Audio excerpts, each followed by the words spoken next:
మీ business ఏదైనా మీ ఊర్లో promotion చేయాలంటే అది సుమన్ టీవీతోనే సాధ్యం. ఇప్పుడే సంప్రదించండి. నెత్తి మీదకి వెళ్ళి ఇక్కడంతా నోసు మౌత్ మొత్తము బ్లీడ్. ఆయన ఊర్లో వెళ్ళేదాకా పోలీసులు ఏం చేశారు? ఈ ప్రిన్సెస్ చలపతిరావు ఈ కాలేజ్ ప్రియదర్శిని కాలేజ్ డైరెక్టర్ అట.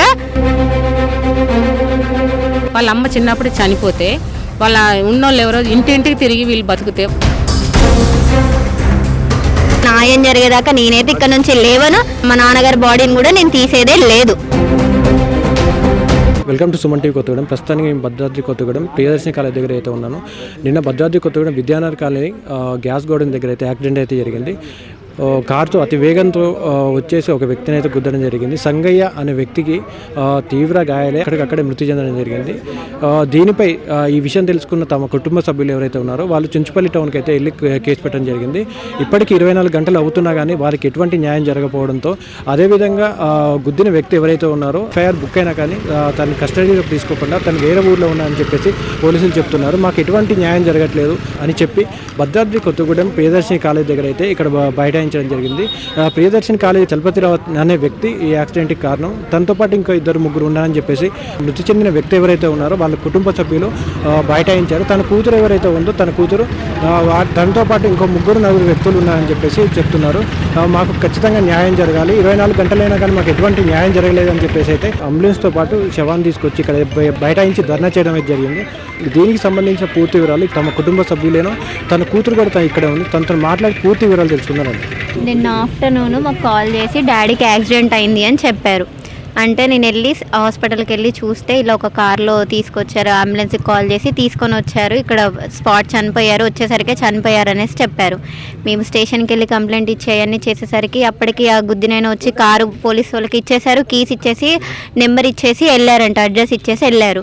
మేము ఈవినింగ్ హాస్పిటల్లో వెళ్ళి డాడీని అక్కడ మోచుడి అవన్నీ పెట్టేసి మేము మళ్ళీ స్టేషన్కి వెళ్ళి కంప్లైంట్ ఇచ్చాము. 6కి ఇచ్చాము. 9 వరకు స్టేషన్లో నుండి మేము వచ్చా కానీ ఇప్పటి వరకు పోలీసు వాళ్ళు ఆయనను పిలిపివ్వలేదు, ఆయనను మాట్లాడలేదు. మేము ఆయనతో తెలిసిన వాళ్ళ ద్వారా మేము వాళ్ళతో ఫోన్ చేస్తే ఆ కార్లో పృథ్వీ, జమాల్ రెడ్డి సంథింగ్ ఎవరో ఉన్నారు, 3 ఉన్నారు, చలపతిరావు అనేట ఆయన చెప్పారు ఇవి. ఆయన మీరు ఇంతమంది కార్లో ఉండి మనిషి కనబడలేదు అంటే ఆ మనిషి ఏమన్నా చిన్న పిల్లగాడా? రెస్పెక్ట్ లేకుండా చనిపోయినాయనని వాడు వచ్చాడు, నడుచుకుంటూ వచ్చాడు, మా కారు కనపడలేదు అందుకే మేము ఎక్కించాము, చనిపోయాడా ఓకే అనేసి అంటే ఒక మనిషి వ్యక్తి చనిపోవడం అంత ఈజీ ఆయనకి చంపేయడం. కారు ఒక 3 టైమ్స్ ఆయన మీదకి వెళ్ళి మొత్తము రిప్ కేజ్ మొత్తము అక్కడ పగిలిపోయింది, ఇరిగిపోయింది. నెత్తి మీదకి వెళ్ళి ఇక్కడంతా నోసు మౌత్ మొత్తము బ్లీడ్.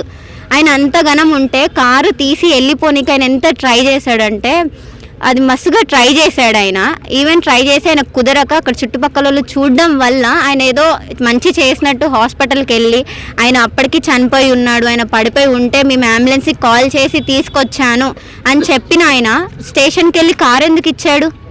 ఆయన చేయలేదు కదా.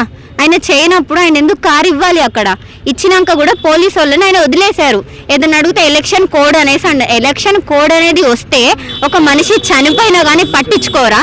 ఎలక్షన్స్ అంత ఇంపార్టెంట్? ఒక మనిషి ప్రాణము కన్నా కూడా ఎలక్షన్స్ అంత ఇంపార్టెంటా? ఒకసారి ఎలక్షన్స్కి అందరు వెళ్ళినా అట్లీస్ట్ ఒక పోలీస్, ఒక హెడ్ కానిస్టేబుల్ వచ్చి అక్కడ చూడడం తప్పించి ఒక పోలీస్ కూడా మాకు వెళ్ళి ఏం చేయలేదు. మమ్మల్ని ఇక్కడ నుండి మమ్మల్ని లేపనీకి గత 3 అవర్స్గా మేము ఇక్కడే ఉన్నాము.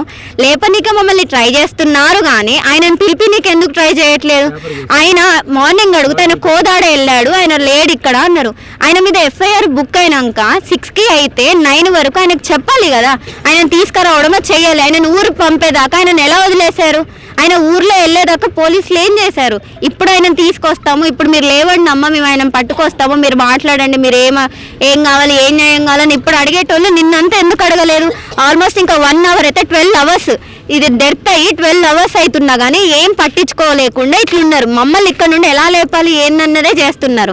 మాకు ఆ కార్లో ఉన్న డ్రైవరు, ఆ గుద్దిన పృథ్వీ డ్రైవరు, ఆ జమల అనేట ఆయన, ఈ ప్రిన్సెస్ చలపతిరావు ఈ కాలేజ్ ప్రియదర్శిని కాలేజ్ డైరెక్టర్ అట ఆయన, వీళ్ళు 3 కూడా మాతో మాట్లాడాలి. ఆయన చదువుకున్న ఆయన నెంబర్ కూడా తప్పించి వెళ్ళాడు. అంత సిల్లీనా? అంటే ఇప్పుడు ఆయన మొత్తం ఇచ్చి నేనేదో మంచి చేశాను, నేనే వచ్చి లొంగిపోయాను అన్నట్టుగా కూడా ఆయన చేసినాక కూడా ఆయనను పట్టుకోలేదు. అంటే ఇదంతా పొలిటికల్ నడుపుతున్నారా? పొలిటికల్ ఫీల్డ్ ఉంటే ఒక నార్మల్ మనిషి చనిపోతే పట్టించుకోరు, వేస్ట్. ఇంకా ఆయనను పట్టించుకోనికి లేదు, ఏం లేదు. అంటే ఇప్పుడు ఓట్లు వేసేదే మేము, నేను వేసాను, ఓటు వేసాను, నాకు రైట్ ఉంది కదా, నేను అడగడానికి నాకు రైట్ ఉంది. మరి మా నాన్న చనిపోయారని నేను అడుగుతుండే వాళ్ళు ఏం పట్టించుకోరేంటి? పట్టించుకోవాలి కదా, మాకు న్యాయం చేయాలి. నేను ఒక్కదాన్ని ఉన్నా, అన్నయ్య ఉన్నారు, మేము మాకు పెళ్ళికి మేము పెట్టుకొని ఉన్నోళ్ళం మేము. అది మా మదర్ చిన్నప్పుడే చనిపోయారు, మా డాడీ ఒక్కళ్ళే పని చేసుకుంటూ మమ్మల్ని పెంచి ఇప్పుడు ఆయనను కూడా నాకు అది కూడా కదా, ఆయనతో నేను కాల్ మేము మాట్లాడినప్పుడు ఆయన ఫోన్ చేసి మాట్లాడితే ఆ చచ్చిపోయాడు తెలిసింది, పోయాడా వాడు నాకు కనబడలేదు, మాకు మనిషి కనబడలేదు. ఆయన బేబీ కాదు కుక్కని తప్పియబోయి మనిషిని ఎక్కిచ్చాడంటే ఆయన కుక్క కంటే కూడా, ఒక కుక్క కంటే కూడా మనిషి ప్రాణం అంత చీపా? ఆయన ఫ్యామిలీ, వాళ్ళకి ఫ్యామిలీ ఉంటుంది, వాళ్ళ ఇంట్లోకి అయితే వాళ్ళకి బాధ తెలియదా? తెలుస్తుంది కదా. నేను సింగిల్ పేరెంట్గా నేను పెరిగిన దాన్ని, నాకు తెలుసు. ఇప్పుడు నాకు ఆ సింగిల్ పేరెంట్ కూడా నాకు లేరు. దానికి నేనేమనుకోవాలి? ఆయన అక్కడుండి ఫోన్లు చేసి మాట్లాడడము, వాళ్ళు అక్కడుండే మొత్తం నడిపిస్తే మరి ఇక్కడ ఏంటి, ఇక్కడ నుండి వెహికల్ తీసేయండి, ఇక్కడ నుండి అది తీసేయండి, ఇక్కడ చెయ్యొద్దు, ఇది మా పోలీస్ స్టేషన్కి రాదు, ఇది మా దాని కిందకి రాదంటే పోలీస్ స్టేషన్ కిందకి రాదు, కానీ పోలీసులు అయితే వచ్చి మాట్లాడతారు ఇక్కడ నుండి లేవమని. చించుపల్లి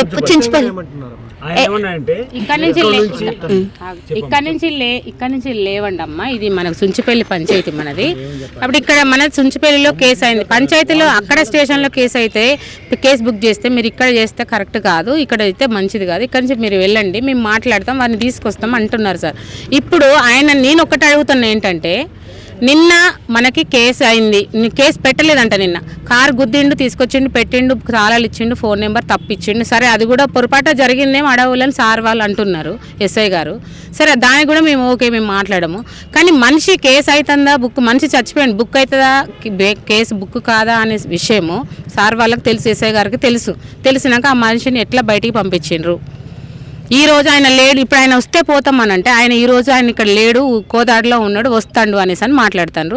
తర్వాత కాసేపటి తర్వాత మేము ఆయన ఇక్కడ పిలిపిస్తాం స్టేషన్కి, మీరు తీసేయండి ఇక్కడి నుంచి బాడీ అంటారు. మాకు న్యాయం ఎట్లా జరుగుతుంది? పోలీసుల దగ్గర ఇన్ని మాటలు ఉంటే మేము న్యాయం ఎట్లా చేస్తాం? అతను ఈ పిల్ల, మేము చుట్టుపక్కల ఇక్కడ చుట్టాలు ఎవరు లేరు, ఈ పిల్లలు వాళ్ళ అమ్మ చిన్నప్పుడు చనిపోతే వాళ్ళ ఉన్నోళ్ళు ఎవరో ఇంటింటికి తిరిగి వీళ్ళు బతికితే వాళ్ళ నాన్న బట్టల షాప్లో పని చేసుకొని పిల్లల్ని చదువుకుంటా వాళ్ళు ఉంటే ఈ రోజు పిల్లని అనాథం చేసిపోయిండ్రు. వాళ్ళ అన్న కూడా ఎక్కడో దూరం ఉంటాడు, ఈ పిల్ల ఒక్కతే, ఈ పిల్లకి ఎవరు అండ? మాకేం లేదు. ఆ పిల్ల అతను వచ్చి మాకు ఇక్కడ ఈ పిల్లకు న్యాయం జరుగుతుంది, మాకు చెయ్యాలి, మేము చేస్తాం, మేము అడిగేటి కొన్ని ఉన్నాయి, ఆయన అడుగుతాం, అవి డిమాండ్ మాకు ఒప్పుకుంటే, వాళ్ళ అన్న కూడా వస్తాడు, ఒప్పుకుంటే బరాబర్ మేము ఇక్కడి నుంచి వెళ్ళిపోతాం. ఎస్ఐ గారు ఏం మాట్లాడట్లేదు. ఎస్ఐ గారు ఏమంటే మీరు ఇక్కడి నుంచి తీసేయండి అమ్మా, మీకు న్యాయమే చేస్తాం, మీకు అన్యాయం చేయమంటారు.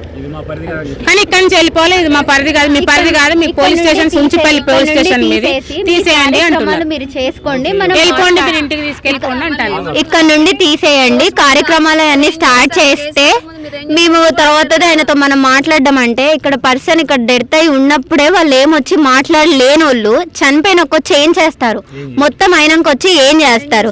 కేసు పెడితే మీకు ఎలాంటి న్యాయం కానీ మీరు అడిగే డిమాండ్స్ కానీ ఎలాంటి కావు కేసు పెట్టక ముందు. అంటే నేను కేసు పెట్టనీకి ముందు నేను అక్కడే ఉన్నా, నేను అరౌండ్ 4 hours నేను స్టేషన్లోనే ఉన్నా.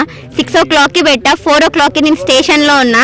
ఆ 2 hours కూడా నాకు చెప్పొచ్చు, అమ్మ మేము ఆయనను పిలిపిస్తాము, మీరు మాట్లాడండి, మీ డిమాండ్స్ మీకు చెప్పండి, అప్పుడు మనం మాట్లాడదాం అనేసి మీరు ఏదైనా వాళ్ళు మాకు చెప్పొచ్చు.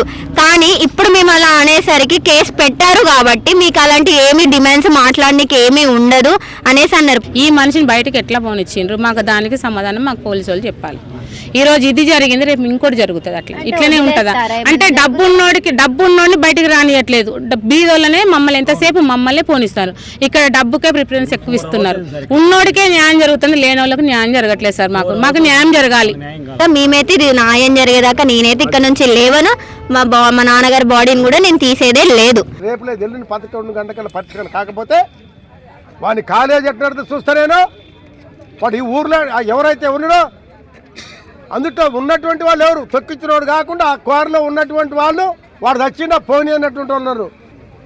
ఎల్లుండి అంటే 18వ తారీఖు 10-11 గంటకల్లా దీని సమస్య ఇక్కడ ఎస్ఐ గారు కూడా, సుంచిపల్లి ఎస్ఐ గారు, మేము 1 టౌన్లో ఉన్నటువంటి కరుణాకర్ సిఐ గారు వారిని గౌరవించిన మేము, కరుణాకర్ సిఐ గారిని గౌరవించి మేము ఈ ఈ సమస్యకు పరిష్కారం చేస్తారని ఆశాభావంతో ఈరోజు పరిష్కారం చేస్తున్నాం. అన్ని రకాలుగా ఎవరికి ఇబ్బంది లేకుండా చేస్తున్నాం. డిఎస్పీ గారు వచ్చారు, ఏం చెప్పారు? డిఎస్పీ గారు, ఎస్సీఐ గారు, ఎస్ఐ గారు చెప్పింది ఏంటంటే మీరు ఇక్కడ నుంచి తీయండి, ఆయన మేము ఎలక్షన్ల కోడ్ ఉంది, మాకు ఎల్లుండి వరకు టైం అండి, వాడిని తీసుకొచ్చి మేము ఇక్కడ పెడతాం అనేసి అని అంటున్నారు. మేము ఈ బాడీని తీసుకెళ్తున్నాం ఇక్కడ నుంచి వాళ్ళ మాటకు విలువిచ్చి. బాడీని మళ్ళీ 3 రోజుల తర్వాత మాకు న్యాయం జరగకపోతే ఇదే బాడీని తీసుకొచ్చి మేము ఇక్కడే ధర్నాకు కూర్చుంటాం కాలేజ్ దగ్గర. ఇంతకు మించి మేము ఇంకా చెప్పేది ఏం లేదు. మేము ఎవ్వరి మాట వినేది. అమ్మాయికి మాత్రం న్యాయం చేయండి. అమ్మాయి అనాథ.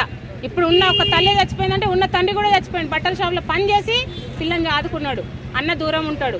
ఆ పిల్లకు న్యాయం జరగాలి. మీడియాకి చెప్తున్నా, మీడియానే మాకు న్యాయం చేయాలని మేము కోరుకుంటున్నాం.